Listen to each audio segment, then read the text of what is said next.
أما بعد فقد قال الله تعالى في كلامه المجيد وفي فرقانه الحميد أعوذ بالله من الشيطان الرجيم بسم الله الرحمن الرحيم تبت يدا أبي لهب وتب ما أغنى عنه ماله وما كسب صدق الله العلي العظيم قال النبي صلى الله عليه وسلم لا يؤمن أحدكم حتى أكون أحب إليه من والده وولده والناس أجمعين أو كما قال عليه الصلاة والسلام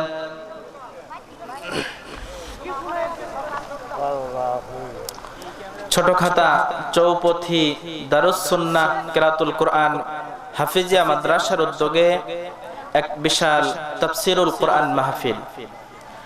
আজকের মাহফিলের সম্মানিত সভাপতি জনাব আলহাজ রেজাউল করিম সরকার,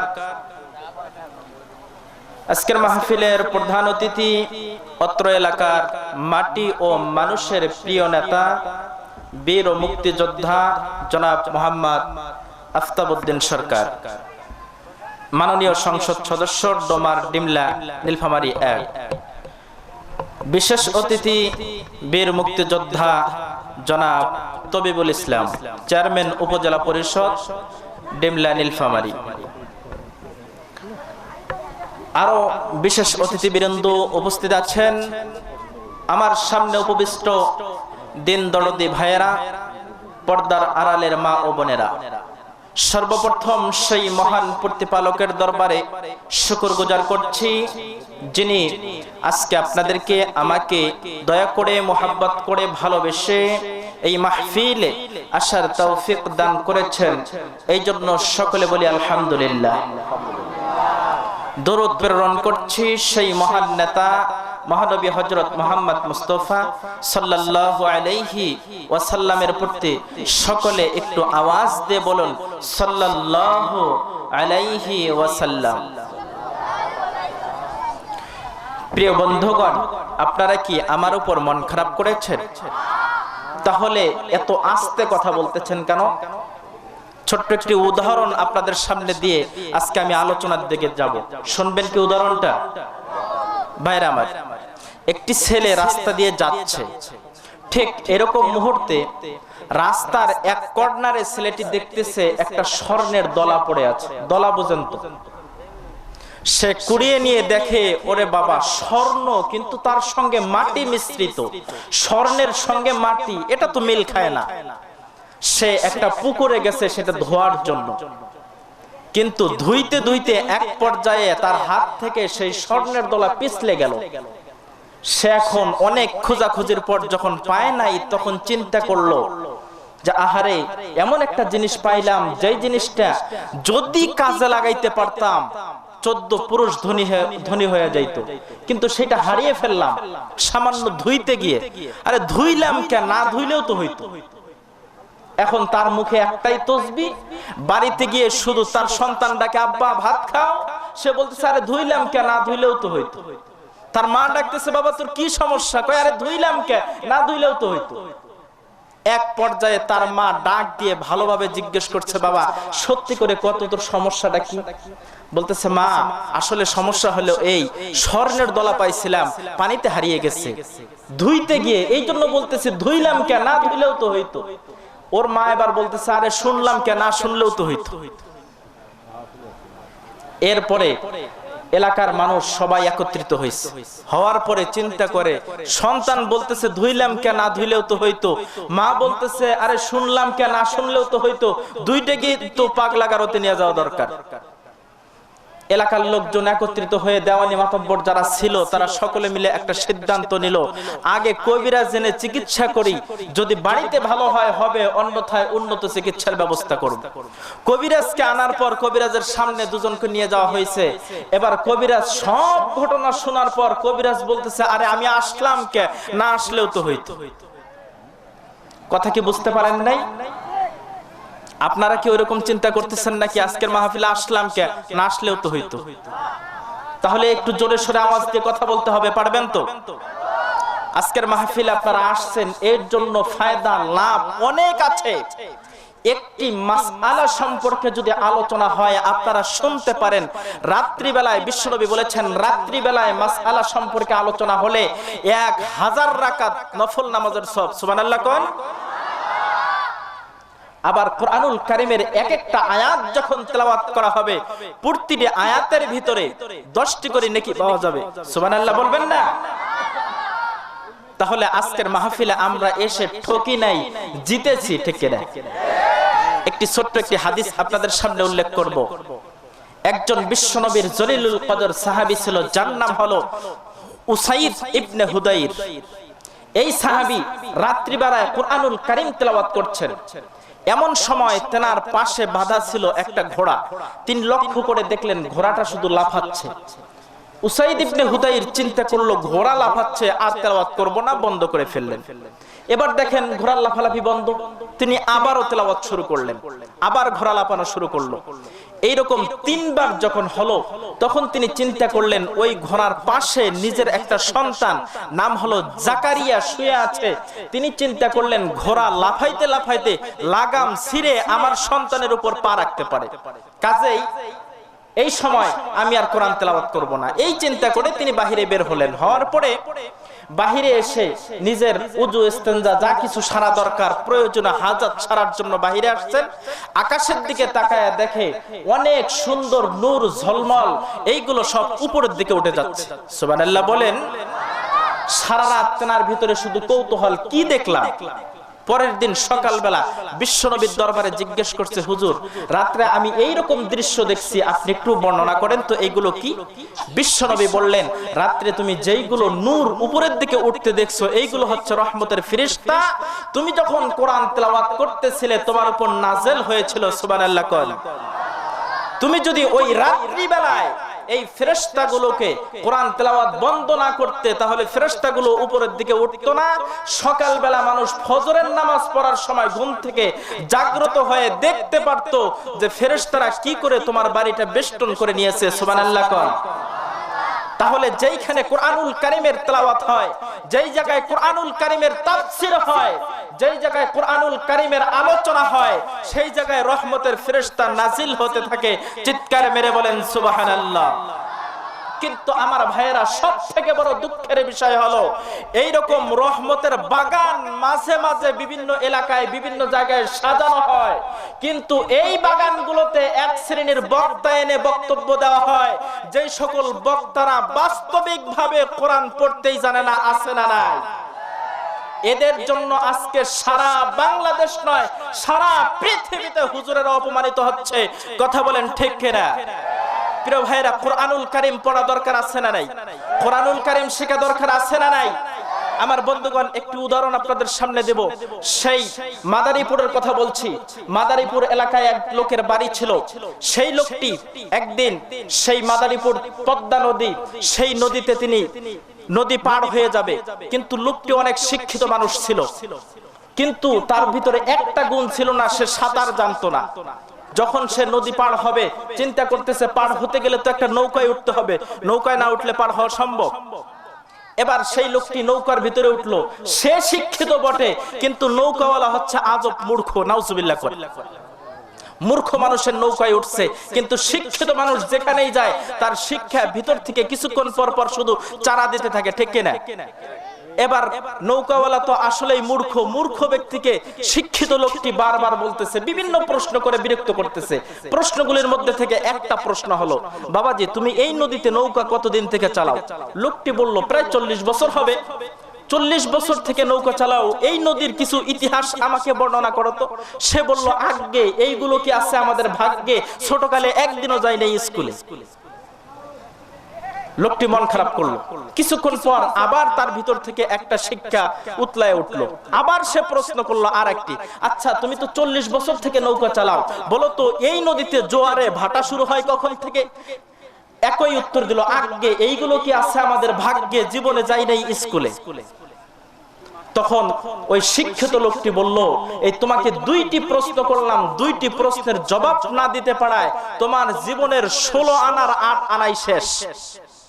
এবার মূর্খ লোকটি চিন্তা করে, হায় রে, 1 টাকা ভাড়া ঠিক করলাম নৌকা পার করে দেব, 1 টাকা হয় 16 আনায়, তার 8 আনা বাদ দিল, আরো 8 আনা আছে। হাত জোর করে বলতেছে, ভাইজান 8 আনা বাদ দিছেন, বাকি 8 আনা বাদ দিয়েন না, না হলে আমার বাড়িতে বাচ্চা কাচ্চা না খেয়ে থাকবে। এবার বলেন মূর্খ লোকটি কি বুঝছে শিক্ষিত লোক কি বলছে? প্রিয় বন্ধুগণ, কিছুক্ষণ পর লক্ষ্য করে দেখছে যে উত্তর গগনে মেঘ। এবার মূর্খ লোকটি বলতেছে, শিক্ষিত ভাই আপনার ভিতরে অনেক শিক্ষা আছে, এখন তো ঘূর্ণিঝড় শুরু হবে, আমি তো সাঁতরিয়ে নদী পার হয়ে যাব, আপনি কি সাঁতার জানেন? লোকটি বলতেছে, না তো আমি সাঁতার জানি না। এবার ওই মূর্খ লোক বলতেছে, শোনেন, আমি শিক্ষা না জানতে পারি, তারপরেও আমার জীবনের 16 আনার 8 আনা বাকি আছে, এইটুক নিয়ে সাঁতার জানার কারণে নদী পার হতে পারবো। কিন্তু আপনি অনেক শিক্ষা অর্জন করেছেন, শুধুমাত্র সাঁতার না জানার কারণে এই নদীতে ডুবে আপনাকে মরতে হবে। ঠিক তেমনি ভাবে যারা কোরআনুল কারীম পড়তে জানে না, যত শিক্ষাই অর্জন করুক না কেন, যত রকমের লেখাপড়া করুক না কেন, যত হাদিস মুখস্থ করুক না কেন, তার কোনো লাভ নাই। কথা বলেন ঠিক কিনা? এই লোকটি যেরকম পদ্মা নদীতে পড়ে মরছে, এই লোকেরা যারা কোরআন পড়া জানবে না, কিয়ামতের দিন ওই পুল সিরাতের পুল থেকে কেটে পড়ে জাহান্নামের আগুনে মরবে। কথা বলেন ঠিক কিনা? প্রিয় বন্ধুগণ, অনেক দুঃখের সহিত কথাটা বলতে হলো, এক শ্রেণীর মানুষ বর্তমান সমাজে জন্মগ্রহণ করেছে, যারা নিজেরা কোরআন পড়ে না, কোরআন পড়তে চায় না, বুঝতে চায় না। আর এই জাতীয় কোরআনের তাফসীর মাহফিল যেখানে হয়, জান্নাতের বাগান যেখানে সাজানো হয়, এই ধরনের বাগানগুলোর বিপক্ষে বাগান বন্ধ করার জন্য নানা রকমের প্রচেষ্টা চালায়। কথা বলেন ঠিক কিনা? ভাইরা আমার, আমি কি মিথ্যা কথা বললাম না বাস্তব কথা বললাম? আপনাদের এদিক হয়তো এরকম নাই, আছে? আসলে আমি তো এই এলাকায় পরিচিতি খুব কম, এই জন্য এলাকা সম্পর্কে ধারণা তেমন নাই। বাহিরে আলোচনা মোটামুটি আল্লাহর রহমত, আপনাদের দোয়ায় গত বছর 22টি জেলায় তাফসীর করেছি, এই বছর আরো অনেক নতুন নতুন জেলায় যাওয়া হয়েছে, আলহামদুলিল্লাহ বলেন। আপনারা সকলে আমার জন্য দোয়া করবেন, আমার বাড়ি কিন্তু এখানেই। তো আল্লাহ রাব্বুল আলামিন ইসলামের জন্য যেন আমাকে কবুল করে। আমার আব্বা পিছনে বসে আছে, সকলে তার জন্য দোয়া করবেন। তিনি আমার জন্য ছোটকালে, যখন আমি ছোট ছিলাম, অনেক পরিশ্রম করে তিনি আমাকে মানুষ বানিয়েছেন, অনেক পরিশ্রম করেছেন তিনি আমার জন্য। ডিমলাতে এক মাদ্রাসায় পড়তাম, তিনি খুব কষ্ট করে সেই বাড়ির থেকে চাউল সাইকেলের উপর পিছনে করে নিয়ে শরীর ঘামতে ঘামতে এই চাউলগুলো আমার মাদ্রাসা পর্যন্ত পৌঁছায় দিয়েছে। সকলে আমার আব্বার জন্য দোয়া করবেন, সবাই বলেন আমিন। প্রিয় বন্ধুগণ, যে কথাগুলো বলতেছিলাম, আপনাদের সামনে আমি যে বিষয়টি নিয়ে আলোচনা করব, ঘোষণা হয়ে গেছে সূরাতুল লাহাবের তাফসীর। কোন সূরা? যত মানুষ আমরা এখানে উপস্থিত আছি, অধিকাংশ মানুষের সূরা লাহাব মুখস্থ আছে না নাই? কিন্তু তারপরেও দুঃখের বিষয় হলো, যেই সূরাটি মুখস্থ আছে, প্রতিটি নামাজে প্রায় আমরা তেলাওয়াত করি, কিন্তু এই সূরার অর্থ কি আমরা অধিকাংশ মানুষ জানি না। এই জন্য সূরাতুল লাহাব আমি নির্বাচন করেছি, আপনাদের সামনে এই সূরাতুল লাহাব থেকে কিছু আলোচনা করব ইনশাআল্লাহ। প্রিয় বন্ধুগণ, সামনের দিকে যাচ্ছি। বিশ্বনবী মুহাম্মদ রাসূলুল্লাহ সাল্লাল্লাহু আলাইহি ওয়াসাল্লামের শত্রু সেই কালে ছিল 2 প্রকার। বলেন তো কয় প্রকার? এক প্রকার হলো যারা ইসলাম ধর্ম গ্রহণ করে নাই, বেধর্মী, বেদিন। বেদিনেরা বিশ্বনবীর দুশমন হওয়াটা এটা স্বাভাবিক, ঠিক কিনা? কারণ তারা তো ইসলাম ধর্ম গ্রহণ করে নাই। আর এক প্রকার হলো ইসলাম ধর্ম গ্রহণ করেছে, মুসলমানের খাতায় নাম দিয়েছে, বিশ্বনবীর সঙ্গে একই সঙ্গে জানাজাতে শরীক হয়, নামাজে শরীক হয়, দাওয়াত বাড়িতে শরীক হয়, যুদ্ধে শরীক হয়, আবার গোপনে বিশ্বনবীর বিপক্ষে কথা বলে। নাউজুবিল্লাহ কোন। প্রিয় বন্ধুগণ, আমি হাতের আঙ্গুলে মিলিয়ে দেখেছি বর্তমান সমাজেও বিশ্বনবীর শত্রু 2 প্রকার। এক প্রকার বেধর্মী, আর এক প্রকার আপনার আমার মতো মুসলমানদের ভিতরে। কথা বলেন ঠিক কিনা? প্রিয় ভাইরা, সেই সময় আল্লাহর নবী বিশ্ব নবী মুহাম্মদ রাসূলুল্লাহ সাল্লাল্লাহু আলাইহি ওয়াসাল্লাম তেনার উপর আল্লাহ রাব্বুল আলামিন একখানা কুরআনুল কারীমের আয়াত নাযিল করলেন। আয়াতটি হলো ওয়া আনজির আশিরাতাকাল আকরাবিন, যার অর্থ হলো, ওগো রাসূল, আপনি আপনার নিকটতম আত্মীয় স্বজন যারা আছে তাদেরকে এই কুরআনুল কারীমের দাওয়াত, ইসলামের দাওয়াত, দ্বীনের দাওয়াত পৌঁছায়া দিন। আল্লাহর নবী বিশ্ব নবী ঠিক সেই মুহূর্তে তেনার বাড়ির নিকটে একটি পাহাড় ছিল, যার নাম হলো সাফা। যারা হজ করতে গেছে তারা দেখেছেন এই সাফা পাহাড়। এই সাফা পাহাড়ের উপর তিনি উঠলেন। উঠার পর বিশ্ব নবী মুহাম্মদ রাসূলুল্লাহ সাল্লাল্লাহু আলাইহি ওয়াসাল্লাম নিজের বংশের বড় বড় নেতা যারা আছে তাদের নাম ধরে ডাক দিলেন। সকলে মিলে সেখানে উপস্থিত হলো। বিশ্বনবী পাহাড়ের উপরে আর বংশীয় বড় বড় নেতা সকলেই নিচে। বিশ্বনবী তাদেরকে বললেন যে আমি তোমাদের সামনে আজকে দাঁড়িয়েছি, ছোটকাল থেকে তোমাদের সামনে বড় হয়েছি। আচ্ছা বলো তো, আমি কি কোনোদিন কোন সময় কোন মুহূর্তে তোমাদের সামনে মিথ্যা কোনো কথা বলেছি? সকলে বলল না। বিশ্বনবী তখন বলল, তাহলে শোনো, আমি যদি আজকে তোমাদেরকে বলি যে এই যে পাহাড়ে আমি দাঁড়িয়ে আছি, তোমরা আমার সামনে, আর আমার পিছনে শত্রুদল লুকায়িত অবস্থায় আছে, মুহূর্তের মধ্যে তোমাদের উপর আক্রমণ করবে, এই কথা কি তোমরা বিশ্বাস করবে? সবাই এক বাক্যে বলল, তুমি তো ছোট থেকে বড় হয়েছো, কোনোদিন মিথ্যা বলো নাই, আজকেও তুমি মিথ্যা বলবা না। তুমি যদি এরকম কথা বলো আমরা বিশ্বাস করব। সুবহানাল্লাহ কোন? এই কথাগুলো কি মুসলমান বললো না কাফেরেরা বললো? সব কাফেরেরা বলেছে, একজন মুসলমানও সেখানে উপস্থিত ছিল না। তাহলে বিশ্বনবী সত্যবাদী এই সার্টিফিকেট কারা দিল? কাফেরেরা দিল। সুবহানাল্লাহ কোন? আমার বন্ধুগণ, আল্লাহর নবী বিশ্বনবী তখন বললেন, তাহলে শোনো, আল্লাহর পক্ষ থেকে একখানা কিতাব আমার উপর নাযিল হচ্ছে, যেই কিতাবের নাম হলো আল কোরআন। এই কোরআন তোমাদের সামনে আমি উপস্থাপন করছি, পৌঁছায় দিচ্ছি। এখন যদি এই কোরআন না মানো, একত্ববাদ আল্লাহ রাব্বুল আলামিনকে না মানো, তাওহীদকে না মানো, তাহলে ওই আল্লাহর বাহিনী আছে যাদের নাম হলো ফেরেশতা, এই ফেরেশতারা তোমাদের উপর আক্রমণ করবে। এখন তোমরা সিদ্ধান্ত নাও, আল্লাহর কথা, আল্লাহর কোরআন, আল্লাহর কালাম, এইগুলো তোমরা মানবে কিনা। সকলেই সেখানে উপস্থিত, কেউ কোনো কথা বলছে না। বড় বড় নেতারা চিন্তায় পড়ে গেছে, মাথা নিচ করেছে, এই প্রশ্নের জবাব কি দিব, মানবো কি মানবো না। কিন্তু এইরকম মুহূর্তে একজন মানুষ যার নাম হলো আবু লাহাব লাফ দিয়ে দাঁড়িয়ে বিশ্বনবীর দিকে লক্ষ্য করে বলল, তাব্বান লাক আলি হাযা জামাআতানা, তুমি ধ্বংস হও, এই জন্যই কি আমাদেরকে একত্রিত করেছো? নাউজুবিল্লাহ কোন? যেই লোকটি বিশ্বনবীকে বলল তুমি ধ্বংস হও, এই লোকটা কিন্তু অপর কেউ নয়, বিশ্বনবীর আপন চাচা। বলেন নাউজুবিল্লাহ। তাহলে ইসলামের দাওয়াত যখন মানুষ পৌঁছায়, সর্বপ্রথম বিপক্ষে যারা কথা বলে তারা নিজস্ব লোকের মধ্যে হয়। কথা বলেন ঠিক কিনা? আপনি মসজিদে সঠিক কথা বলতে যাবেন, সঠিক বক্তব্য দিবেন, ওই মসজিদ ঘরের সব থেকে নিকটে যার বাড়ি সেই লোকটা বিপক্ষে কথা বলবে আগে। আপনি মসজিদে সত্য কথা বলবেন, সর্বপ্রথম হয় মসজিদের সভাপতি, না হয় সেক্রেটারি, না হয় ক্যাশিয়ার বিপক্ষে যাবে। আপনি বাড়িতে ইসলাম প্রতিষ্ঠিত করতে যাবেন, সর্বপ্রথম আপনার বাবা, না হয় আপনার চাচা বিপক্ষে যাবে। কথা বলেন ঠিক কিনা? আপনারা বলবেন, হুজুর আপনি বানিয়ে বলছেন। উদাহরণ আপনাদের সামনে দিচ্ছি।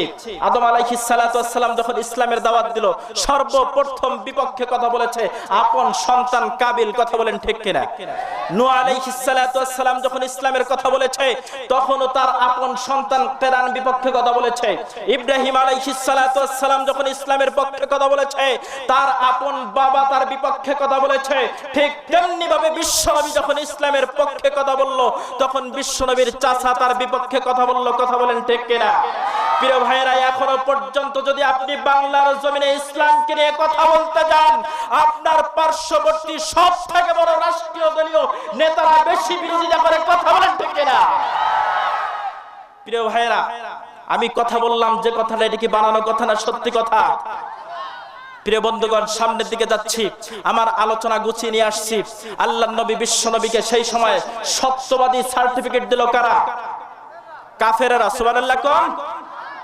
কিন্তু মুহূর্তের মধ্যে যিনি সত্যবাদী ছিল তেনাকে ধুলার সাথে মিশিয়ে দিল ওই কাফেরদের মধ্যে বিশ্বনবীর আপন চাচা। এর পিছে কারণ হলো বিশ্বনবী কোরআনের কথা বলেছে।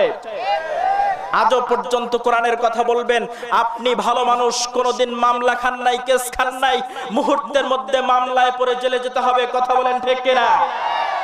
প্রিয় ভাইরা, আল্লাহর নবী বিশ্বনবী তখন তাদেরকে কোনো কিছু না বলে কি জবাব দিবে খুঁজে পাচ্ছে না।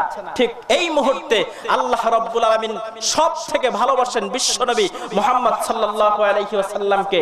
এই জন্য আল্লাহ সহ্য করতে পারলেন না, জিবরাইলকে ডাক দিয়ে বললেন, ও জিবরাইল কোথায় আছো? লাউহে মাহফুজ থেকে সূরা লাহাব নিয়ে বিশ্বনবীকে শুনিয়ে দাও। সুবহানাল্লাহ কোন? আল্লাহর নবী বিশ্বনবী ওই সাফা পাহাড়ের উপর বসা, ঠিক এইরকম মুহূর্তে জিবরাইল এসে আল্লাহর নবী বিশ্বনবীর দিকে লক্ষ্য করে বলল, ও আল্লাহর নবী শোনেন, আপনাকে সহযোগিতা করবে স্বয়ং আল্লাহ। পৃথিবীর কোন মানুষের সহযোগিতার প্রয়োজন নাই। আমি এখন কোরআনুল কারীমের এক একখানা আয়াত আপনার কানে শোনায়া দেব, আর আপনি প্রতিটি আয়াত এই কাফের মুশরিক বেদিনদের সামনে শুনিয়ে দিন। আল্লাহর নবী বিশ্বনবী তখন কোরআনুল কারীমের সূরাতুল লাহাব থেকে তেলাওয়াত শুরু করলেন। তাব্বাত ইয়াদা আবি লাহাবি ওয়া তাব।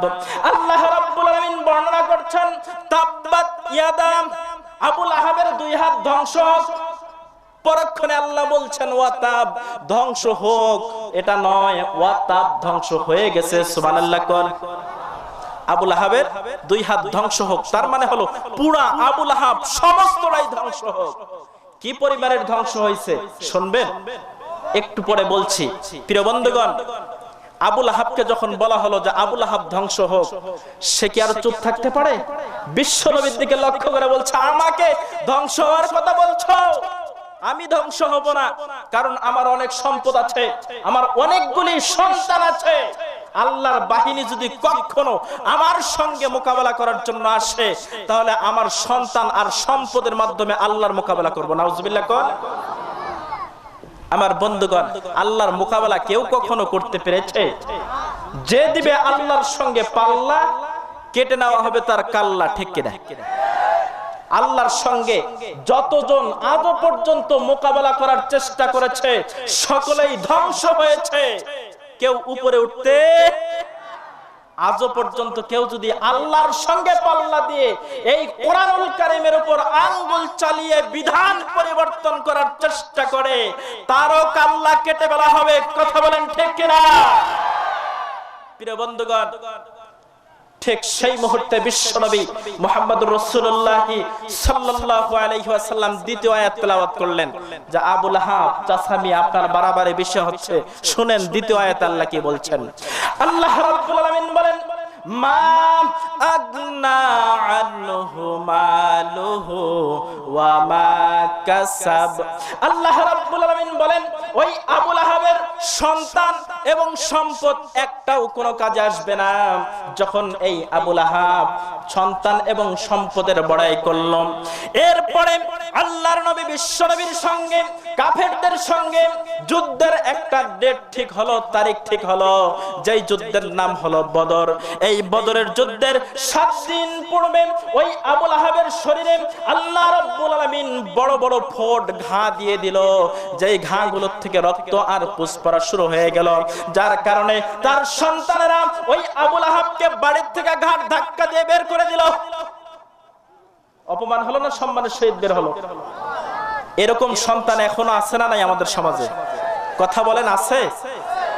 এই সন্তানেরা কখনো জান্নাত পাবে না। আল্লাহ রাব্বুল আলামিন কোরআনুল কারীমের মধ্যে বলছেন, বাবা মার সঙ্গে সব সময় সৎ আচরণ করতে হয়। আমরা সকলেই সৎ আচরণ করতে রাজি আছি তো ইনশাআল্লাহ? ভাইরা আমার, এর কিছুদিন পরে, বাড়ির থেকে বের করে দেওয়ার কিছুদিন পরে ওই আবু লাহাব নির্জন এক স্থানে হঠাৎ ইন্তেকাল করলো, দুনিয়া থেকে চলে গেল, চিরবিদায় গ্রহণ করলো। এবার এই লাশটি একদিন, 2 দিন না 3 দিন পর্যন্ত পড়ে থাকলো, কিন্তু তার সন্তানেরা একবারের জন্য দেখতে গেল না। এবার সন্তানদের দিকে লক্ষ্য করে এলাকার মানুষ বিভিন্ন রকমের কথা বলা শুরু করে দিল, তিরস্কার করা শুরু করে দিল। তোমার আব্বা মারা গেছে, লাশ থেকে গন্ধ ছুটতেছে, আর তোমরা বাড়িতে বসে। তখন তারা কয়েকজন মানুষ নির্ধারণ করলো, ঠিক করলো, কিছু টাকার বিনিময়ে যেই লোকেরা ওই আবুল আহাবের লাশকে মাটির মধ্যে গর্ত করে সেই গর্তের ভিতরে রেখে পুঁতে ফেলবে, কিন্তু সন্তানেরা দেখার জন্য যায় নাই। তাহলে আল্লাহ বলছেন তোমার সন্তান আর তোমার সম্পদ কোনো কাজে আসবে না। এই কথা কি বাস্তবতার সঙ্গে মিল আছে না নাই? এক কথা বলেন, আছে না নাই? ঠিক তেমনি ভাবে বর্তমান সময়েও কোন মানুষ যদি সম্পদের বড়াই করে, ইসলামের বিরোধিতা করে, নিজের সন্তান বেশি আছে অথবা নিজের দলে মানুষ বেশি আছে, এই জন্য যদি কোনো অহংকার করে কোরআনের বিপক্ষে কোন রকমের অবস্থান নেওয়ার চেষ্টা করে, তার ওই আবুল আহাবের মতো গর্তে জায়গা হবে। কথা বলেন ঠিক কিনা? প্রিয় বন্ধুগণ, আমার আলোচনা কি আপনারা বুঝতেছেন? আলোচনা চলবে, একটু জোরে সকলে বলুন তো, চলো। মাশাআল্লাহ, আলোচনা শোনার মতো ইচ্ছা আপনাদের আছে, এটা আমি বুঝতে পারলাম, আলহামদুলিল্লাহ। ভাইরা আমার, যতটুকু বর্ণনা করলাম এটা হলো ওই আবুল আহাবের দুনিয়ার শাস্তি। এবার তার আখিরাতের শাস্তি কি? আমার আল্লাহ রাব্বুল আলামিন এই কোরআনুল কারীমের সূরাতুল লাহবের 3 নাম্বার আয়াতের ভিতরে বলছেন, সায়াস লা নারান যাতা লাহাব। আল্লাহ রাব্বুল আলামিন বলছেন লেলিহান অগ্নি শিখার ভিতরে প্রবেশ করানো হবে ওই আবুল আহাবকে। বলেন নাউজুবিল্লাহ। জাহান্নামের ভিতরে, লেলিহান অগ্নি শিখার ভিতরে ওই আবুল আহাবকে প্রবেশ করানো হবে কিয়ামতের দিন। তাহলে আবুল আহাবের দোস্ত বা বন্ধু যারা হবে তাদের দশা কিয়ামতের দিন কি হবে? আল্লাহ রাব্বুল আলামিন বলেন, ইয়াউমা ইয়াফিরুল মারউ মিন আখি ওয়া উম্মিহি ওয়া আবি ওয়া সাহিবাতিহি ওয়া বানি। কিয়ামতের ময়দান এমন ভয়াবহ, যেই ময়দানে একজন আরেকজনকে পরিচয় দিবে না, বাবা সন্তানকে পরিচয় দিবে না, সন্তান বাবাকে পরিচয় দিবে না, ভাই ভাইকে পরিচয় দিবে না। এইরকম মুহূর্তে আল্লাহ রাব্বুল আলামিন ওই আবুল আহাবকে লেলিহান অগ্নিশিখার ভিতরে প্রবেশ করাবে। আর ওই আবুল আহাবের দোস্ত বন্ধু যারা হতে পারবে তাদেরকে ওই লেলিহান অগ্নিশিখার ভিতরে সুসংবাদের সহিত প্রবেশ করাবে। কথা বলেন ঠিক কিনা?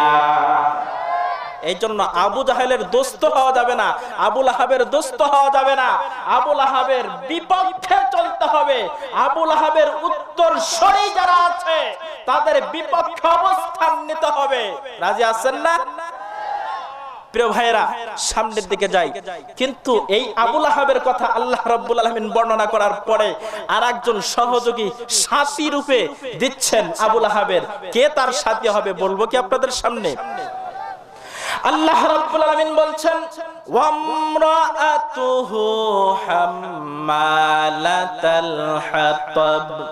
ওই আবুল আহাবের সঙ্গে আরেকজন সাথী আল্লাহ রাব্বুল আলামিন করে দিলেন, যেই লোকটি কোন পুরুষ মানুষ না, সে হলো একজন মহিলা, তার স্ত্রী উম্মে জামিল। এই উম্মে জামিলের অপরাধ কি? যখন আবুল আহাব কোন ধরনের কোন রকমের বিশ্বনবীর ব্যাপারে ষড়যন্ত্র করত, সেই সময় তার স্ত্রী তাকে নানাভাবে সহযোগিতা করত। নাউজুবিল্লাহ। আমাদের দেশেও এক শ্রেণীর মহিলারা আছে, যখন কোন রকমের পুরুষ ইসলামের বিপক্ষে, বিশ্বনবীর বিপক্ষে কথা বলে, ওই মহিলারা সহযোগিতা করে। আছে না নাই? গণজাগরণ মঞ্চে যখন ডক্টর ইমরান বিশ্বনবীর বিপক্ষে কথা বলেছিল, তার ডানে বামে 2-4 জন মহিলা ছিল কি ছিল না? আপনারা দেখেন নাই? সেই সময় আপনার পার্শ্ববর্তী জেলা লালমনিরহাটে কয়েকজন মহিলা ঝাড়ু হাতে নিয়ে একটা স্লোগান দিয়েছিল, আমি দেখেছি স্পষ্ট টিভির পর্দায়। তারা বলেছিল, এক দেহ এক প্রাণ, যাকে খুশি করব দান, আমার মন আমার দেহ, যাকে খুশি তাকে দেব, বাঁচার মতো বাঁচতে চাই। নাউজুবিল্লাহ কর। কারো মাথা ঠিক থাকলে এইগুলো স্লোগান দিতে পারে? সেই সময় স্টেজে বক্তব্য দিতে আমিও বলেছিলাম, হায় রে নারীর অবদান, তাই পদে পদে অপমান, ধরো যদি আল কোরআন বেড়ে যাবে মান সম্মান। কথা বলেন ঠিক কিনা? আজকে নারী জাতি কোরআন থেকে অনেক দূরে। এই কোরআন থেকে দূরে সরার কারণে তারা পদে পদে নির্যাতনের শিকার হচ্ছে। কথা বলেন ঠিক কিনা? ছোট্ট একটি উদাহরণ যদি আপনাদের সামনে দিয়ে আপনারা বুঝতে পারবেন তাদের কি অবনতি ঘটছে। দেব উদাহরণ। আপনাদের এলাকায় ধান কাটা শুরু হয়েছে, ঠিক? এই ধান কাটার মৌসুমে ধান খেতে কালকে সকালবেলা যাবেন, যাওয়ার পরে দেখবেন ইঁদুরের গর্ত আছে কোথায়। একটা কোদাল নিয়ে একটা ইঁদুরের গর্ত খোঁড়া শুরু করবেন, কিন্তু কিছুক্ষণ পর দেখবেন গর্ত আর একটা নাই, অনেক কয়টা হয়েছে। তার মানে ইঁদুরের বাড়ি অনেকগুলি রুম বিশিষ্ট। এইদিকে গেছে বাথরুম, এইদিকে গেস্ট রুম, এইদিকে মেহমানখানা, এইদিকে হলো তার বেডরুম। ঠিক কিনা? তো ইঁদুরের এতগুলো রুম বিশিষ্ট বাড়ি, তারপরেও তার ভালো লাগে না। হঠাৎ করে ইঁদুর একদিন ঘরের ভিতর থেকে স্লোগান দিচ্ছে। বলবো কি স্লোগান দিয়েছিল? থাকবো না কো বদ্ধ ঘরে। বলেন পরেরটা কি? দেখবো এবার জগৎটাকে। শিক্ষিত মানুষের সামনে ওয়াজ করে মজাটাই আলাদা। এক লাইন বললে আর দ্বিতীয় লাইন বলতে হয় না। সে জগৎ দেখবে ঘুরে, ঘরের ভিতরে আর ভালো লাগে না। কিন্তু ইঁদুরের পরম পবিত্র শত্রু বিড়াল, সে বলতেছে সেই অগ্রহণ মাসে ইঁদুর ধান নিয়ে ঘরে ঢুকলো, তার অভাবও হয় না, বেরো হয় না, ধরতেও পারি না। ইঁদুরের মেন গেটের সামনে গিয়ে সেও মনের দুঃখে একটা গান গাচ্ছে, আজও প্রতি রাত। এবার বলেন এইরকম মুহূর্তে ওই ইঁদুর যদি ঘর থেকে বের হয় তাহলে বিড়ালের হাত থেকে রক্ষা পাবে? ঠিক তেমনি ভাবে বর্তমান সময়ে ছেলেরা পিপাসার্ত অবস্থায় রাস্তা দিয়ে উশৃঙ্খল অবস্থায় ঘুরছে, আর নারী জাতিরা সেইখানে অর্ধউলঙ্গ হয়ে ঘোরে, যার কারণে তাদের হাত থেকে ইফটিজিং এর শিকার হচ্ছে। কথা বলেন ঠিক কিনা? যদি তারা আল্লাহর ওয়ার্ডার, আল্লাহর আইন মেনে হিজাব করত, হিজাব ব্যবহার করত, তাহলে এরা কখনোই ইফতিজিং এর শিকার হতো না। আল্লাহর কোরআনকে দূরে সরিয়ে দিয়েছে, যার কারণে তারা পদে পদে অপমান হচ্ছে। কথা বলেন ঠিক কিনা? প্রিয় ভাইরা, সামনের দিকে যাচ্ছি, ছোট্ট একটি কথা আপনাদের সামনে বলবো, মনে পড়ে গেল। বর্তমান সরকার, তাকে আমি হাজারো ধন্যবাদ জানাই যে তিনি নারী নির্যাতনের আইন করেছে। তবে নারী নির্যাতনের পাশাপাশি যদি আরো একটা কাজ করত তাহলে তাকে আরো ধন্যবাদ দিতাম। সেটি হলো অনেক যুগ আগের কথা, একটু খেয়াল করবেন ভালো করে, যে এক কাজী সাহেবের দরবারে, বিচারকের দরবারে একজন মানুষ, একটি মহিলা একটি যুবক ছেলেকে শার্টের কলার ধরে নিয়ে গেছে। যাওয়ার পর বিচারককে বলতেছে, বিচারক সাহেব, এই ছেলেটি আমাকে ধর্ষণ করছে। বিচারক ছেলেটির দিকে লক্ষ্য করে বলল, তুমি 10 টাকা মেয়েটিকে দিয়ে দাও। ছেলেটি বলল, আমি ধর্ষণ করি নাই। বিচারক রাগ হয়ে বলছে, আরে দিতে বলছি, দিয়ে দাও। এরকম বিচার এখন হয় কি হয় না? এই জন্য মাঝে মাঝে বলি, বিচারপতির বেতন আছে, বিচার কোথাও নাই রে। ও দেশের ভাই রে, বল না কোথায় যাই রে। কথা বলেন ঠিক কিনা? ভাইরা আমার, এবার ছেলেটি অপারগ হয়ে পকেট থেকে 10 টাকা বের করে মেয়েকে দিচ্ছে। মেয়ে এবার টাকা নিয়ে আনন্দে যাচ্ছে। ছেলেটি যখন লক্ষ্য করে দেখলো বিচারক আর দেখতেছে না, মেয়েটির উপর আবার হামলা করছে টাকা 10টা নেওয়ার জন্য। অনেক সময় জোরাজোরি আর পাসরাপাসরি করার পরেও যখন টাকা নিতে পারে নাই, তখন মেয়েটি আবারও ওই ছেলেটিকে ধরে বিচারকের সামনে নিয়ে আসছে। এবার বিচারক সাহেব বলতেছে মেয়েটির দিকে লক্ষ্য করে, তোমার কাছ থেকে কি টাকাটা ছেলে নিতে পেরেছে? মেয়েটি বলতেছে না, পারে নাই। এবার বিচারক বলতেছে, যেই ছেলে সামান্য তোমার হাত থেকে 10টা টাকা ছিনিয়ে নিতে পারলো না, সেই ছেলে তোমার এতগুলো বাঁধন খুলে ধর্ষণ করলো কি করে, এটাও আমার বুঝে আসে না। কাজেই তুমি এখন ওই ছেলেটিকে 20 টাকা দিয়ে দাও। আগেরটা ছিল নারী নির্যাতনের বিচার, এখন হলো পুরুষ নির্যাতনের বিচার। এই মুহূর্তে প্রতিদিন পত্র পত্রিকা খুলে দেখছি, হাজারো পুরুষ নারীর কাছে, স্ত্রীর কাছে নির্যাতনের শিকার হচ্ছে। এর কোনো পদক্ষেপ নেওয়া হচ্ছে না। সব আইন নারীদের পক্ষে, ঠিক কিনা? আমার ভাইরা, আমি যে কথাগুলো বলতেছি বাস্তব না অবাস্তব? প্রমাণ আছে সবগুলোর।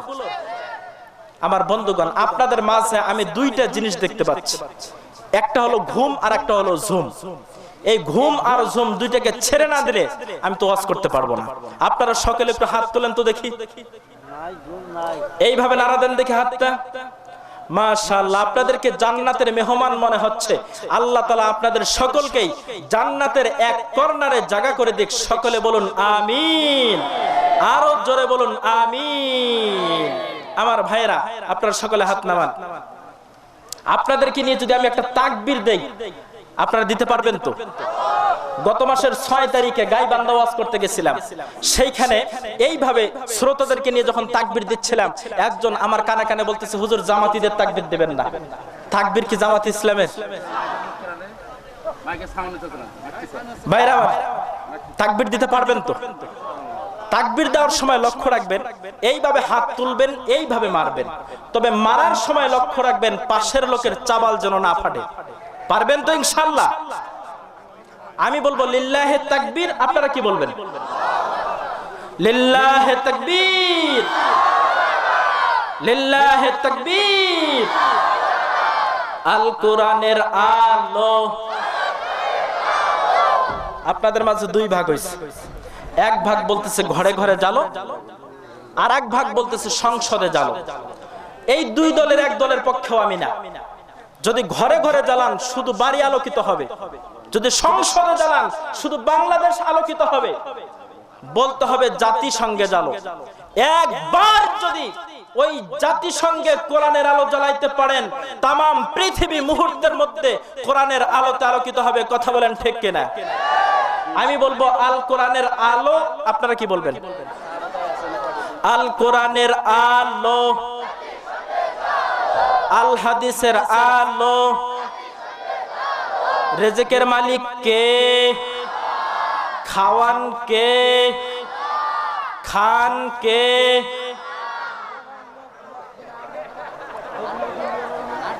আল্লাহ খান। আল্লাহ খাওয়ান, আমরা খাই, ঠিক কিনা? আল্লাহ যে রিজিক দেন, এই কথা কি আপনাদের বিশ্বাস হয় সকলেরই? প্রিয় ভাইরা, মায়ানমার থেকে অনেক মুসলিম ভাইরা অনেক কষ্ট করে নদী পাড়ি দিয়ে আমাদের বাংলাদেশে স্থান নিয়েছে, জায়গা নিয়েছে। আমরা তাদেরকে জায়গা করে দিয়েছি, আলহামদুলিল্লাহ বলেন। এটা আমরা মুসলিম ভাইদের জন্য অনেক উপকার করেছি। আল্লাহ তাআলা কিয়ামতের দিন সারা বাংলাদেশের সকল সদস্যকে এর জাযা দান করবে, আমিন বলেন। তারা যে বাংলাদেশে আসছে, আসার পরে বাংলাদেশে কি তাদের ব্যাংক ব্যালেন্স আছে? টাকা পয়সা আছে? জমি জায়গা আছে? কিন্তু প্রতিদিন সংবাদ পাচ্ছি আমরা, তারা খাবার বেশি খেয়ে মারা যাচ্ছে, না খেয়ে নয়। সুবহানাল্লাহ কোন? তাহলে আল্লাহ রিজিকের মালিক, এই কথা বিশ্বাস হয় তো? তাহলে রিজিকের মালিক কে? ভাইরা আমার, আপনাদের সামনে বলতেছিলাম, ওই আবুল আহাবের স্ত্রী যার নাম হলো উম্মে জামিল, সে আবুল আহাবের নানান কাজে সহযোগিতা করত। নাউজুবিল্লাহ। বন্ধুগণ, যখন বিশ্বনবী মুহাম্মদুর রাসূলুল্লাহ সাল্লাল্লাহু আলাইহি ওয়াসাল্লামের মুখ থেকে তেলাওয়াত হলো, ওয়া মারাআতুহু হাম্মালাতাল হাতাব, আবুল আহাবের সঙ্গী হিসাবে একজন মানুষ যাবে, যে কোনো পুরুষ নয়, মহিলা, অনেক দূরের কোনো মানুষ না, আবুল আহাবের ঘরের স্ত্রী। এই কথাটা বিশ্ব নবীর মুখ থেকে প্রচার হওয়ার পরে আবুল আহাবের স্ত্রী উম্মে জামিলের কান পর্যন্ত পৌঁছে গেল। এবার আবুল আহাবের স্ত্রী ঘর থেকে বের হয়ে বড় একটা পাথর নিয়ে মাথায় করে বিশ্ব নবীর দিকে যাচ্ছে। আপনারা বলবেন, হুজুর আপনি যে কথাগুলো বলছেন বানিয়ে বলছেন নাকি? না, বানিয়ে কথা বলছি না। সিরাতে মুস্তাফা নামক কিতাব আপনারা খুলে দেখেন, প্রতিটি কথা পাবেন। সুবহানাল্লাহ কোন? বর্তমানে তো বক্তার অভাব নাই, অনেক বক্তা আছে যারা ক্যাসেট শুনে শুনে ওয়াজ করে, ঠিক কিনা? আছে না নাই? আবার অনেক বক্তা আছে লেকচার শুনে শুনে ওয়াজ করে। দেখা যাচ্ছে যে একজন বক্তা যেভাবে লেকচার দিয়েছে হুবহু ওইটুকু মাইকের সামনে উপস্থাপন করতেছে। আবার একজন বক্তা যে ওয়াজগুলো করছে ঠিক ওইগুলো মুখস্থ করে হুবহু মাইকের সামনে বলতেছে। আমরা কিন্তু এরকম বক্তা না। কোরআন হাদিস রিসার্চ করি, কোরআন হাদিস পড়ি, তারপরে ওয়াজ করি, তারপর তাফসীর করি। কোন মুখস্থ ওয়াজ, কোন বক্তার শোনা ওয়াজ আমরা করি না। এরকম মূর্খ বক্তা আমরা। আগে কোরআন হাদিস শিখছি, পড়ছি, লেখাপড়া করেছি, তারপরে এই চেয়ারে বসছি। প্রিয় ভাইরা, কোন সময় কোন মুহূর্তে যদি কোন মূর্খ আলোচক, মূর্খ বক্তা স্টেজে উঠে বক্তব্য দেওয়ার চেষ্টা করে, এক সেকেন্ডের জন্য তাদেরকে চান্স দিবেন না, পারবেন না। ভাইরা আমার সামনের দিকে যাচ্ছে, ওই আবু লাহাবের স্ত্রী মাথায় করে একটা পাথর নিয়ে যাচ্ছে বিশ্বনবীকে মারার জন্য। নাউজুবিল্লাহ কর। আল্লাহর নবী বিশ্বনবী হারাম শরীফের সামনে আবু বকর সহ দাঁড়িয়ে আছে। এবার আবু বকরের সঙ্গে কিছু ইসলামের বিষয় নিয়ে সলা পরামর্শ করছেন। এরকম মুহূর্তে আল্লাহর নবী বিশ্বনবীর দিকে লক্ষ্য করে আবু বকর রাদিয়াল্লাহু তাআলা আনহু বলছেন, ও আল্লাহর নবী বিশ্বনবী, ওই যে দেখেন আপনার চাচী অনেক বড় একটা পাথর মাথায় করে নিয়ে আসছে। আমার মনে হয় আপনাকে তন্ন তন্ন করে খুঁজছে, ওই পাথরখানা আপনার মাথার উপর ফেলে যাওয়ার জন্য। বলেন নাউজুবিল্লাহ। আল্লাহর নবী বিশ্বনবী শোনার সঙ্গে সঙ্গে আবু বকর সিদ্দিক রাদিয়াল্লাহু তাআলা আনহুর দিকে লক্ষ্য করে বলল, আবু বকর শোনো, তুমি আমার খুব ঘনিষ্ঠ মানুষ, কাছের মানুষ, তোমাকে বলি, ওয়া ইন্নাহা লান তারানি। ওই আবু লাহাবের স্ত্রী আমার চাচী যত বড় পাথর নিয়ে আমার কাছে আসুক না কেন, যখন আমার কাছাকাছি আসবে, আসার পর দেখবে শুধু তুমি আবু বকর দাঁড়িয়ে আছো, আমি মুহাম্মদ এখানে নাই। চিৎকার মেরে বলেন সুবহানাল্লাহ।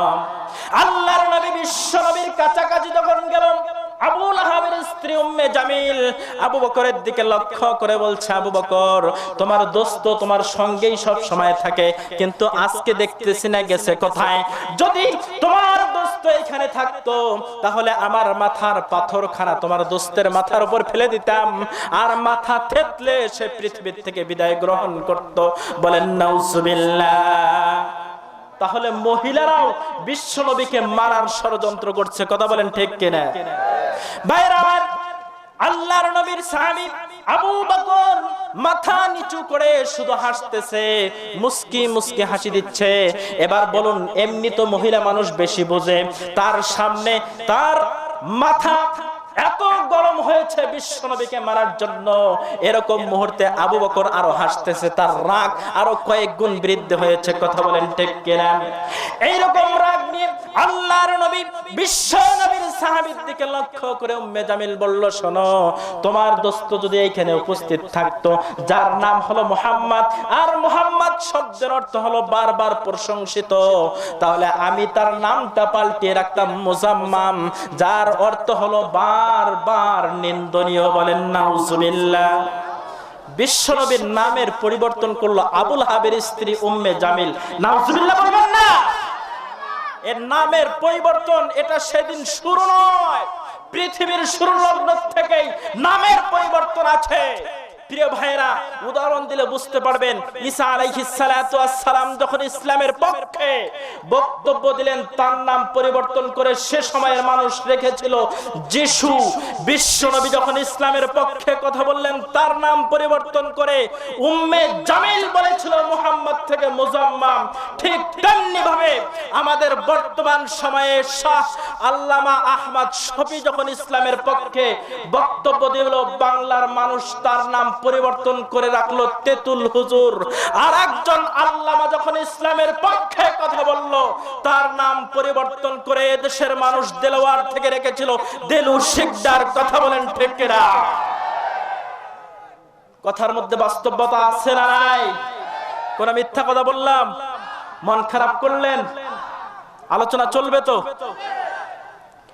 ভাইরা আমার, এই মুহাম্মদ নাম বিশ্ব নবীর রাখা হয়েছে, কোন মানুষ নিজস্ব ইচ্ছায় রাখে নাই, আল্লাহর পক্ষ থেকে এসেছে। কথা বলেন ঠিক কিনা? আল্লাহর নবী বিশ্ব নবীর নাম আল্লাহ রাব্বুল আলামিন রেখেছে মুহাম্মদ। কুরআনুল কারীমের কয়েক জায়গায় আল্লাহ রাব্বুল আলামিন বর্ণনা করেছেন, মা কানা মুহাম্মাদুন আবা আহাদিম মির রিজালিকুম ওয়ালাকির রাসূলুল্লাহি ওয়া খাতামান নাবিয়্যিন। এই আয়াতের ভিতরে বিশ্ব নবীর নাম আল্লাহ রাব্বুল আলামিন রেখেছে মুহাম্মদ। কথা বলেন ঠিক কিনা? আর সাধারণ একটা পেতনির ঘরের পেতনি উম্মে জামিল, তার নাম পরিবর্তন করার চেষ্টা করলেই কিন্তু করতে পারবে না, কারণ নির্বাচন করেছেন আমার আল্লাহ। কথা বলেন ঠিক কিনা? ভাইরা আমার, বর্তমান সমাজে লক্ষ্য করে দেখবেন এক শ্রেণীর মানুষ এমন আছে যারা তাদের সন্তানদের নাম ভালো নাম রাখতে চায় না, আছে না নাই? কিয়ামতের দিন নিজের সন্তানের নাম ভালো না হওয়ার কারণে আল্লাহর জাহান্নামে অনেক মানুষ যাবে। কথা বলেন ঠিক কিনা? আল্লাহ রাব্বুল আলামিনের হাবিব বিশ্ব নবী মুহাম্মাদুর রাসূলুল্লাহ সাল্লাল্লাহু আলাইহি ওয়াসাল্লাম বর্ণনা করেছেন, মুসলমানদের জন্য দুইটি নাম হলো সর্বোত্তম। এক নাম্বার হলো আব্দুল্লাহ, আর একটা হলো আব্দুর রহমান। এই দুইটি নাম মুসলমানেরা যদি রাখে, এই জন্য বিশ্ব নবীর সাহাবীদের মধ্যে দেখা গেছে সব থেকে বেশি আব্দুল্লাহ আর আব্দুর রহমান। চিৎকার মেরে বলেন সুবহানাল্লাহ। আর এ সময়ের মানুষ মনে করে এই নাম দুইটা মনে হয় বুড়া হয়ে গেছে। নাউজুবিল্লাহ কর। এক বেচারা তার সন্তান হয় না, অনেক তাবিজ কবজ করার পরে একটা মাত্র সন্তান হয়েছে, ছেলে। এবার লোকটি চিন্তা করে নাম রাখবো কি? বিভিন্ন লোককে জিজ্ঞেস করেছে, হুজুরদেরকে জিজ্ঞেস করেছে, সবাই ভালো ভালো নামের কথা বলেছে, কিন্তু তার পছন্দ হয় না। এবার সে নিজের মনের থেকে যাচাই বাছাই করে একটা নাম রাখছে, নাম হলো আর পাশনা। কি নাম? আর পাশনা। একটু সাইজে যখন বড় হয়েছে, হঠাৎ করে সন্ধ্যাবেলায় দেখে বাড়িতে নাই। চিন্তা করে গেল কোথায়, সারা রাত নাম ধরে ডাকতেছে আর পাশনা। সারা রাত পার হয়ে গেছে, পরের দিন সকালবেলা নদীর ধারে গিয়ে ডাকতেছে আর পাশনা। আর ওই নদীতে একটা মানুষ সারা রাত ধরে জাল ফিকছে, একটা মাছও পায়নি। লোকটি এখন চিন্তা করে, আমার দিকে লক্ষ্য করে মনে হয় বলছে আর পাস না। জাল রেখে এসে এই লোকটিকে ধরে সারা রাত্রের রাত তার উপর ঝাড়ছে। লোকটি এখন চিন্তা করে, হায় রে, কোনোদিন আমার গায়ে কেউ আঘাত করতে পারলো না, আর এ আমাকে মারলো। যা কোনোদিন কিছু হয় নাই সেই কাজটা আজকে হয়ে গেল। এবার সে বলতেছে, হায় রে, যা কোনোদিন না তাই, যা কোনোদিন না তাই, এই কথা বলতেছে আর যাইতেছে। ছেলের নাম ভুলে গেছে, শুধু বলতেছে যা কোনোদিন না তাই। কিছু দূর যাওয়ার পরে লক্ষ্য করে দেখে একজন মানুষ ওই দিন সর্বপ্রথম ব্রাশ কিনে দাঁত ব্রাশ করতে করতে আসছে। এর আগে কোনোদিন সে ব্রাশ করে নাই। এই লোকটি চিন্তা করলো, এ বলতেছে যা কোনোদিন না তাই, মনে হয় আমাকে দেখে বলতেছে। ব্রাশ রেখে আগের লোকটি যা দিছে তার দ্বিগুণ দিছে। মায়ের খাওয়ার পর লোকটি চিন্তা করে, হায় রে, আগেও মায়ের খাইলাম, এখনো খাইলাম, তবে আগেরটার তুলনায় এইটা বেশি। এখন সে বলতেছে এইটার চেয়ে ওইটাই ভালো, মানে এখন যা খাইলো তার চেয়ে আগেরটাই ভালো ছিল। এই তসবিহ পড়তে পড়তে কিছু দূর যাওয়ার পর দেখে রাজার ছেলে ঘোড়ার উপর উঠে আসছে। এবার রাজার ছেলে শুনলো যে এইটার চেয়ে ওইটাই ভালো। সে মনে করেছে আমার আগে মনে হয় কেউ ঘোড়া নিয়ে গেছে, যে খুব সুন্দর ছিল দেখতে, এই জন্য মনে হয় বলছে এইটার চেয়ে ওইটাই ভালো। ঘোড়ার থেকে নেমে চাবুক দিয়ে আগের দুইজন যা দিছে একাই তাই দিছে। লোকটি কয় জায়গায় মার খাইলো? কারণ কি? নিজের সন্তানের নাম ইসলামিক নাম না রাখা।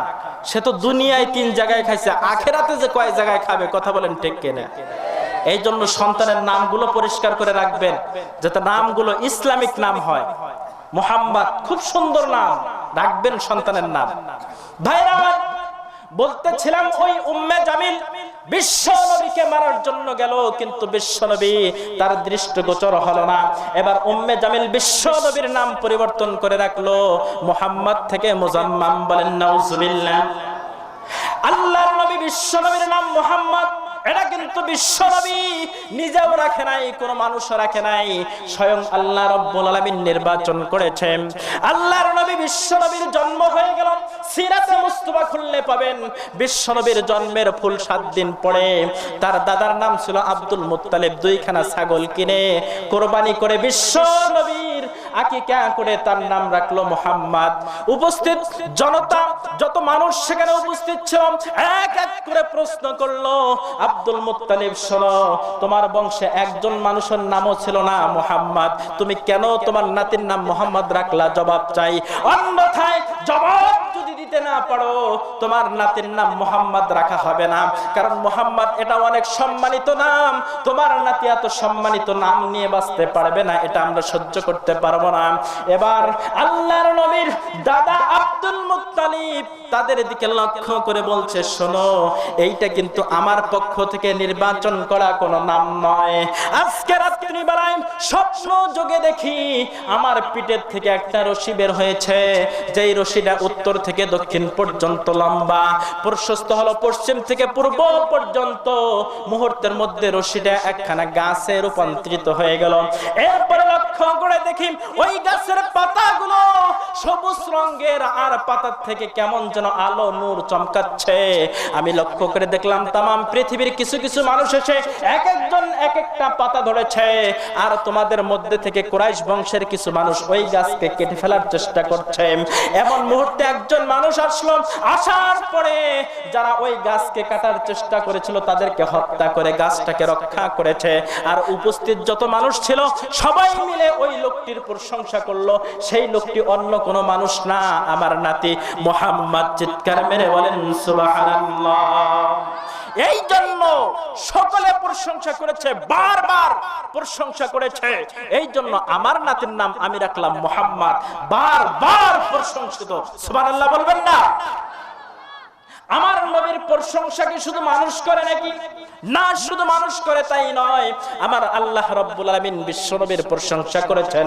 কোরআনুল কারীমের ভিতরে তিনি বলেছেন, ইন্নাল্লাহা ওয়া মালাইকাতাহু ইউসাল্লুনা আলান নবী ইয়া আইয়ুহাল্লাযীনা আমানু সাল্লু আলাইহি ওয়া সাল্লিমু তাসলিমা।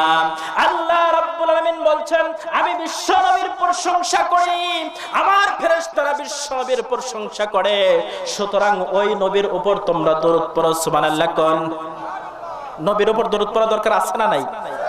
তবে দরুদ পড়া দরকার আছে, কিন্তু বর্তমান সময়ে যে সকল বেদাত্তা দরুদ হয় এইগুলো কি পড়া যাবে? যেইগুলো বিশ্বনবী পড়তে বলেছেন, সাহাবায়ে কেরাম পড়েছেন, এই দরুদ পড়া যাবে। যেইগুলোর কোনো ভিত্তি নাই, দলিল নাই, বিশ্বনবীর জন্মের একদিন দুই দিন না, 400-500 বছর পর কিছু কিছু দরুদ বের হয়েছে, ওইগুলা পড়লে কি হবে? আল্লাহর রাসূল বলেছেন, আমার উপর কেউ যদি একবার দরুদ পড়ে তার উপর আল্লাহর রহমত 10 বার নাজিল হয়। সুবহানাল্লাহ কোন? কিন্তু এই দরুদ নিয়ে যদি কেউ ভণ্ডামি করে তার উপর 10 বার গজব নাজিল হবে। ঠিক কিনা ভাইরা আমার? বিশ্ব নবীকে স্বপ্নে দেখা যায়। কোন একজন মানুষ যদি বিশ্ব নবীকে স্বপ্নে দেখে, হাদিস শরীফের মধ্যে বিশ্ব নবী বলছেন সে অবশ্যই আমাকে স্বপ্নে দেখলো। সুবহানাল্লাহ কোন? কিন্তু এই বাংলার জমিনের একজন পীর রাজার বাগ, সে বলল আমি বিশ্ব নবীকে ল্যাংটা অবস্থায় দেখেছিলাম একটা নর্দমার ভিতরে। এবার বলেন, সেও বিশ্ব নবীকে স্বপ্নে দেখলো, আসল রূপে না নকল রূপে? এবার এ বিশ্ব নবীকে স্বপ্নে দেখেছে, এটা হলো তার জন্য গজব। নাউজুবিল্লাহ বলেন। এই জন্য বিশ্বনবীর উপর দরুদ পড়লে সওয়াব হয়, বিশ্বনবীর উপর দরুদ পড়লে রহমত নাজিল হয়। কিন্তু দরুদ কোরআন হাদিস দিয়ে প্রমাণ থাকতে হবে। এমন দরুদ পড়লো যেই দরুদের কোনো প্রমাণ নাই, আল্লাহর গজব তার উপর নাজিল হবে। কথা বলেন ঠিক কিনা?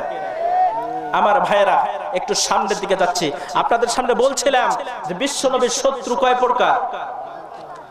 এক প্রকার শত্রু সম্পর্কে আলোচনা করতেছি, দ্বিতীয় নাম্বার কিন্তু এখনো বাকি আছে। শুনবেন তো সকলে? সুযোগ করে দিবেন তো আমাকে আলোচনা করার মতো? এবার আসুন, বিশ্বনবী সাল্লাল্লাহু আলাইহি সাল্লামকে নিয়ে সব থেকে বেশি মিথ্যা রচনা রটাইছে সেই যুগে 5 জন। কয়জন? আমি হাতের আঙ্গুলের কড়ায় গন্ডায় হিসাব করে দেখেছি, বর্তমান সময়েও আমাদের দেশে যে কয়েকজন বিশ্বনবীকে নিয়ে মিথ্যা রচনা রটাইছে এদের সংখ্যাও 5 জন। কয়জন? আপনাদেরকে যদি একসঙ্গে মিলিয়ে দেই, রাজি আছেন তো সকলে? সেই সময় যেই 5 জন বিশ্বনবীকে নিয়ে মিথ্যা বলেছে, ওই 5 জনের নাম আমি এক এক করে বলছি।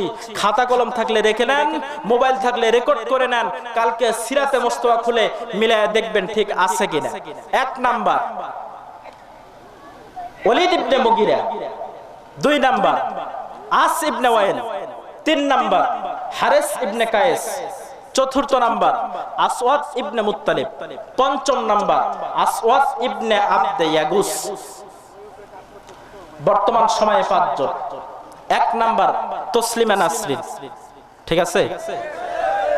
2 number Ayunazar, 3 number Latif Siddiqui, 4 number doctor Imran, 5 number আমাদের পাগলা পীরে গত মাসের 10 তারিখে এক হিন্দুর বাচ্চা বিশ্বনবীর ব্যাপারে কটূক্তি করেছে, নাউজুবিল্লাহ বলেন। সে তার ফেসবুক আইডিতে প্রকাশ করেছিল বিশ্বনবীর দাড়ি নাকি ছাগলের দাড়ির মতো। নাউজুবিল্লাহ কোন? আল্লাহর নবী বিশ্বনবীর দাড়ি এত সুন্দর ছিল, তার চেহারা মুবারক এত সুন্দর ছিল। আনাস রাদিয়াল্লাহু তাআলা একদিন বিশ্বনবীকে দাওয়াত দিয়েছেন রাত্রিবেলায়, পূর্ণিমার চাঁদ ছিল। আনাস রাদিয়াল্লাহু তাআলা বিশ্বনবীকে এনে বারান্দায় বসিয়ে ঘরে তার মায়ের কাছে গেছে, মা খাবার দাও, বিশ্বনবীকে খাবার দেব। এবার তার মা একবার চাঁদের দিকে দেখে, একবার নবীর দিকে দেখে, বারবার এরকম দেখে আনাস রাগ হয়ে বলতেছে, মা বিশ্বনবীর সঙ্গে বেয়াদবি হচ্ছে, খাবার দাও, বিশ্বনবীকে খাবার দেব। তার মা বলতেছে, আরে বেয়াদবি কি, আমি ওই চাঁদের দিকে দেখতেছি, চাঁদ বেশি সুন্দর না নবী বেশি সুন্দর? আমার ব্রেনটে ধরা খেয়েছে, ওই চাঁদের চেয়ে বিশ্বনবী কোটি কোটি গুণ বেশি সুন্দর। চিৎকার মেরে বলেন সুবহানাল্লাহ। এইরকম নবীর ব্যাপারে এই শয়তান পাগলা পীরের জমিন থেকে বলেছে বিশ্বনবীর দাড়ি নাকি ছাগলের দাড়ির মতো ছিল। নাউজুবিল্লাহ কোন? মুসলমানেরা সড়ক অবরোধ করেছিল, সেই সময় কোন রকমের তদন্ত ছাড়া মুসলমানদের নামে মামলা করে গ্রেফতার করা হয়েছে, একজন হিন্দুর নামেও মামলা হয় নাই। কি কপাল আমাদের! প্রিয় ভাইরা, আজকের মাহফিল থেকে বলে দিতে চাই, আর একবার যদি কোন নাস্তিক মুরতাদ বেঈমান ইসলামকে নিয়ে কটূক্তি করে, আমরা বাংলার জনগণ তাদেরকে ছাড়ব না। কে কে রাজি আছো? 2 হাত তুলে আল্লাহকে দেখাও। লিল্লাহি তাকবীর। হাত নামান। মন খারাপ করলেন? মন খারাপ করেন নাই? তাহলে আলোচনা চলবে তো।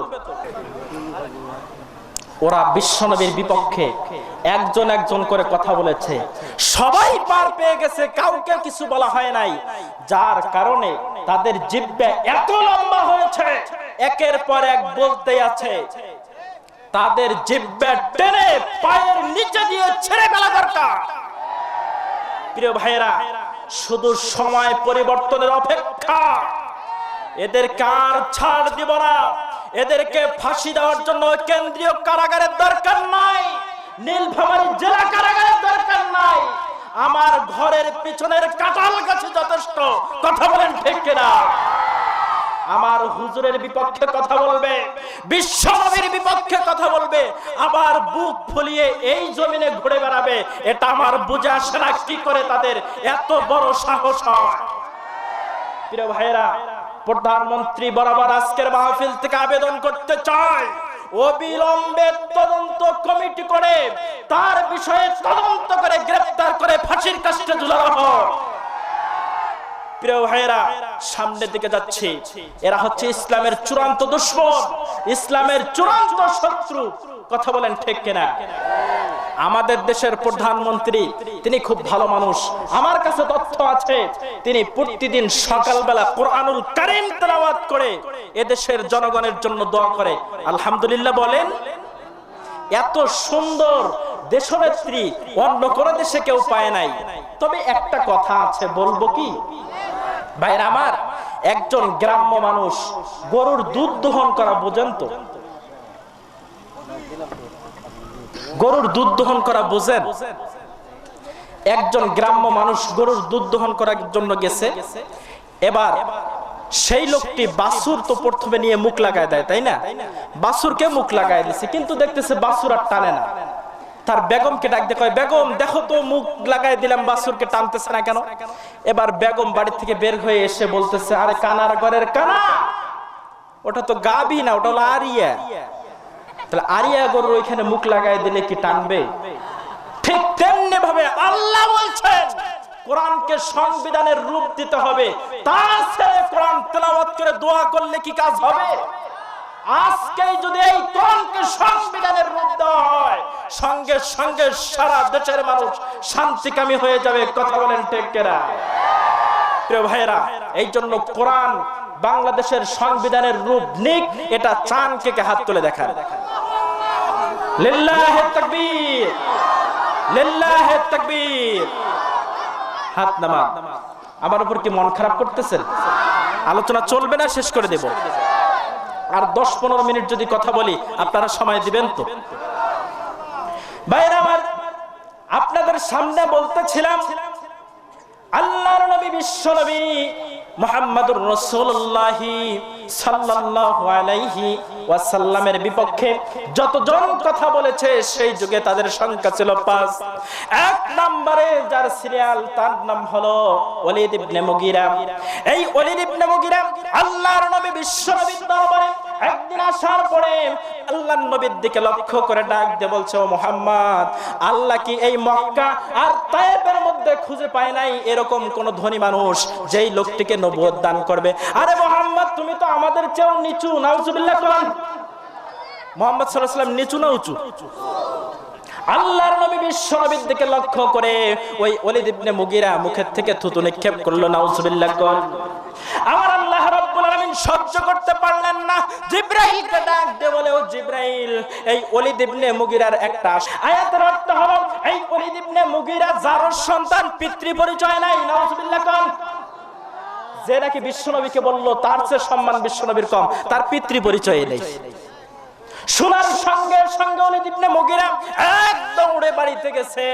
যাওয়ার পর তার মা উঠানে দাঁড়ানো ছিল, এক ধাক্কা দিয়ে মাটিতে শোয়াইছে, বুকের উপর বসে ডান হাত দিয়ে তরবারি নিয়ে গলার মধ্যে লাগাইয়া তার মাকে বলছে, মা একটা প্রশ্ন করব, সঠিক জবাব যদি তুমি দাও তোমাকে ছেড়ে দেব, অন্যথায় আমার হাতের নিচ থেকে তোমাকে রক্ষা করার মতো কোন জীবন এখন পর্যন্ত পৃথিবীতে জন্মগ্রহণ করে নাই। তার মা বলছে, বাবা এত কঠোর হওয়ার কি দরকার, কি প্রশ্ন করবি কর, জবাব দিয়ে দেব। এবার ওয়ালিদ ইবনে মুগীরা প্রশ্ন করতেছে, আসলে বলো সত্যিকারের আমার বাবাকে? বলার সঙ্গে সঙ্গে ওয়ালিদ ইবনে মুগীরার মা বলছে যে তোমার বাবা আসলে যাকে তুমি বাবা বলতেছো সে না। তোমার বাবা যখন 4 বছরের জন্য বিদেশে যায় ব্যবসার উদ্দেশ্যে, তখন আমি জিনা করেছিলাম, তার কুফল তুমি ওয়ালিদ। নাউজুবিল্লাহ। কিন্তু আমার পক্ষ থেকে একটা প্রশ্ন তোমার কাছে, সেই দিন জিনা করার পর থেকে আজও পর্যন্ত এই কথা দ্বিতীয় কোন কান পর্যন্ত পৌঁছায় নাই, তুমি শুনলা কোথা থেকে? ওয়ালিদ ইবনে মুগীরা বলছে, এমন একজন ব্যক্তি বলেছে যার নাম হলো মুহাম্মদ, সে কোনোদিন মিথ্যা কথা বলে না। সে যখনই বলছে উতুল্লিম বাদা যালিকা জালিম, আমি 100% বিশ্বাস করে তোমার কাছে এসেছি। এবার দেখি ঘটনা সত্য, একজন যার সন্তান পিতৃ পরিচয় নাই, সে নাকি আমার নবীকে বলে তার চেয়ে সম্মান আমার নবীর কম। নাউজুবিল্লাহ বলেন। ভাইরা আমার, 2 নাম্বার শয়তান যার নাম হলো আস ইবনে ওয়াইল, এই বিশ্বনবীর সামনে এসে নানা রকমের মিথ্যা কথা বলতো। একদিন বিশ্বনবীকে রাগ উঠানোর জন্য বলছে, শোনো, তোমার যতগুলো সন্তান এই পৃথিবীতে আছে সবগুলো মেয়ে, আর ছেলে সন্তানগুলো তো মারা গেল। এবার বলো, মেয়ের সন্তানগুলো তো বেঁচে আছে, এই মেয়ে সন্তানগুলো যখন মারা যাবে, তুমি যখন মারা যাবা, এই পৃথিবীতে তোমার নাম উচ্চারণ করার মতো কোনো মানুষ থাকবে না। আল্লাহর নবী বিশ্বনবী মনঃক্ষুণ্ণ হলেন। আল্লাহ রাব্বুল আলামিন কুরআনুল কারীমের ছোট্ট একখানা সূরা নাজিল করলেন। সেই সূরাটির ভিতরে আল্লাহ রাব্বুল আলামিন এই প্রশ্নের জবাব দিয়ে দিলেন, ইন্না আ'তাইনাকাল কাউসার ফাসাল্লি লিরাব্বিকা ওয়ানহার ইন্না শানিআকা হুয়াল আবতার। আয়াতের অর্থ হলো, ওগো রাসূল, আপনি মনঃক্ষুণ্ণ হবেন না, আপনাকে আমি হাউজে কাউসার দান করলাম, সুতরাং আপনি নামাজ পড়বেন, কোরবানি করবেন। আর যারা আপনাকে বলেছে আপনার বংশ নির্বংশ হয়ে যাবে, আপনার বংশ নির্বংশ হবে না, বরঞ্চ আপনাকে যা বলছে আপনার বংশ নির্বংশ হবে, তারাই নির্বংশ। চিৎকারে মেরে বলেন সুবহানাল্লাহ। ভাইরা আমার উপর কি আপনারা মন খারাপ করতেছেন? আলোচনা কি চলবে? আপনারা শয়তানের বন্ধু না শত্রু? শয়তানের যদি শত্রু হয়ে থাকেন, আপনাদের মাঝখানে শয়তান যদি বসার চেষ্টা করে, বসতে দিবেন? যদি বসতে না দেন, ফাঁকা যতটুকু জায়গা আছে জায়গাটা পূরণ করে একটু সামনের দিকে আসেন। পিছনে অনেক মানুষ দাঁড়িয়ে আছে, তারা জায়গা পাচ্ছে না। আর জিকির করেন লা।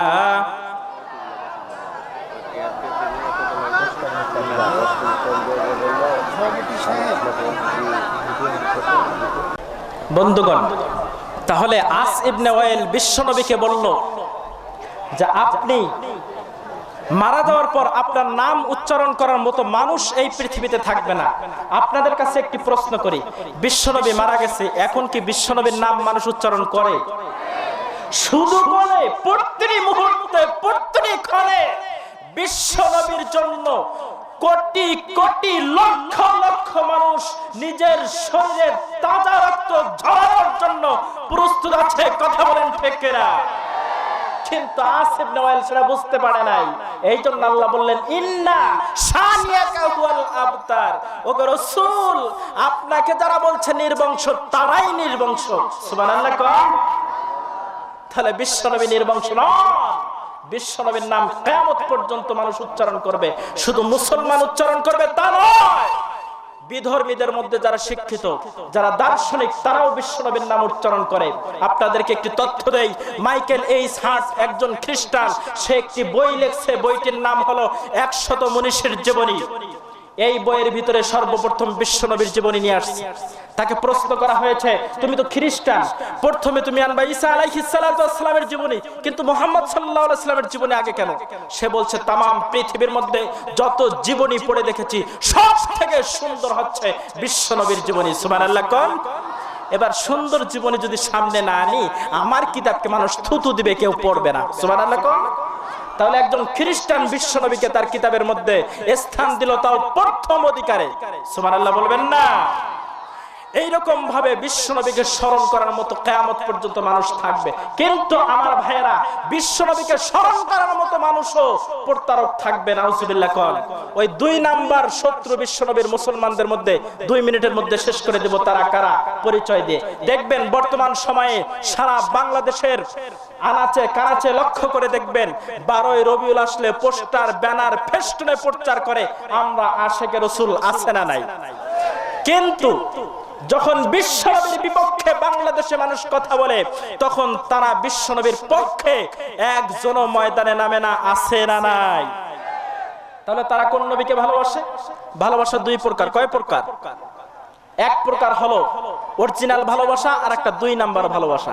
এক প্রেমিক তার প্রেমিকাকে বলছে, শোনো, তুমি যদি আসলে আমাকে ভালোবাসো, কালকে আমার জন্য তোমার শরীর কেটে রক্ত বের করে নাম লিখে নিয়ে আসবা।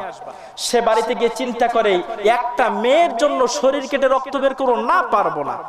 লক্ষ্য করে দেখে পায়ের মধ্যে একটা মশা কামড় দিচ্ছে, থাপ্পড় দিয়ে মশা মেরে সেই রক্ত দিয়ে নাম লিখছে। পরের দিন নিয়ে গেছে। এইটা হলো মশার রক্তের ভালোবাসা। কথা বলেন ঠিক কিনা?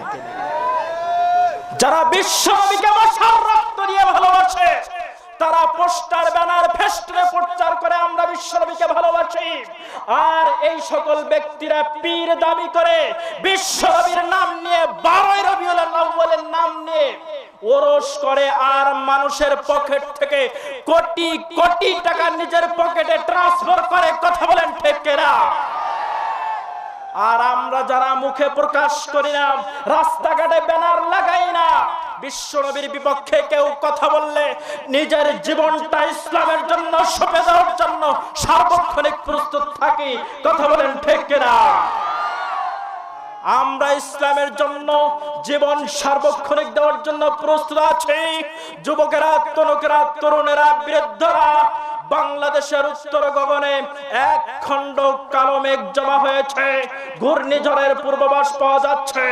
এখনো যদি তোমরা একমত হয়ে খালিদ বিন ওলীদের মতো ময়দানে ঝাঁপিয়ে পড়তে না পারো, বামপন্থীরা তোমাদেরকে পিষে মারবে। কাজেই আমাদেরকে সামনে ডাক আসার সঙ্গে সঙ্গে ময়দানে ঝাঁপিয়ে পড়ে বিশ্বনবীর মান রক্ষা করতে হবে। কে কে রাজি আছো? দুই হাত তুলে আল্লাহকে দেখাও।